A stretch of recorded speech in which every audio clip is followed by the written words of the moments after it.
I filmed my first ever wedding a few years ago, and I guess I could say that I've learned some things along the way. Since that first wedding, I stopped and started and did various other things along the way, and it's only really in the last few months that I've really started telling people that I'm a wedding videographer, as opposed to just a videographer. I've made some mistakes along the way. Well, I wouldn't call them mistakes, just more things that I would do differently. I wouldn't have known to do them differently if I didn't do them in the first place. So I don't so much regret them, but I think they're important to know and keep in mind when shooting. So anyway, enough of that and let's get into it. Number 1, not networking more. When I first started, I really didn't know anyone in the industry. I didn't go to film school, and most of what I learned was just from YouTube and from being on the job. But in this particular industry, networks are so important. A huge chunk of my business has just been through photographers or event planners. I've met a lot of these people through filming weddings, and they are constantly being asked for videographer recommendations. Even if you're just starting out, reaching out to other suppliers may be the best thing you can do. And of course, it's great for these relationships if you can recommend them too.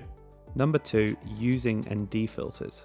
Now, this may be a controversial one, as I'm essentially recommending you to do the wrong thing. In filmmaking, ND filters are used to bring down the exposure when there is too much light and you want to keep your aperture low and shutter speed at the 180-degree rule, which is double your frame rate. Strictly, all filmmakers should be using these, and I used to, but I stopped. Honestly, I was wasting so much time fiddling around with them, taking them on and off when going in or outside, and just constantly adjusting. I found it so much easier just to ramp up my shutter speed, even to 1,000th of a second if I had to. The difference is really barely noticeable for the untrained eye, and it just makes my life a lot easier. Again, this may not be for you, so don't go mad at me for this, but just something to think about. Number 3, not using exposure tools. Exposure. This is something that I've messed up in the past. To be as smooth as possible when switching from handheld to gimbal, I rarely use an external monitor, so I'm just using the tiny LCD screen on the camera. Especially when outside in bright light, checking exposure just by eyeing it can be really difficult. I've done this before and I got it wrong.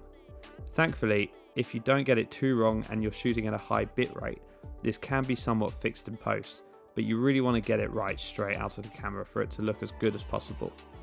Your camera probably has a zebra pattern function where it will show you areas that are overexposed, and you'll also have a histogram. You should try and keep the lines in the middle of the bar as an indication of being exposed correctly. Number 4, not learning audio.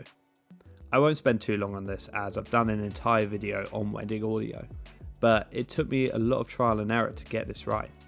To sum it up, I would say to always have a couple of backup audio sources.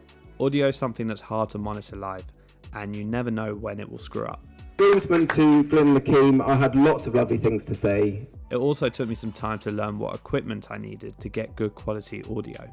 I started off using a lapel mic taped to a mic stand, and then I was pretty screwed when they decided to use a different stand. Or I spent money on a Zoom device, only to not use the right cables, which gave me all sorts of issues. Again, I would highly recommend checking this video out for more details on this. Number 5, waiting for work to come in. After my first couple of weddings a few years ago, I sat back and did nothing about it for way too long. I had other stuff going on and I was trying different things, but there's no question that there was more I could be doing to be getting work. This is a nice point to end on as it sort of circles back to my first point of networking. This is just one of the things that I could have been doing to get more work in, or I could have been posting content, second shooting, doing courses. There are so many things. Once I finally started networking, speaking to people more and posting more content, the work finally started coming in. So those are my mistakes that I made along my filmmaking journey. Again, they're less of mistakes and more just things that had to happen for me to learn. As I said in my last video, the best thing you can do is just to get out and shoot. I hope you took something from that, and if you enjoyed it, it would be great if you could like and subscribe, and I will see you in the next video.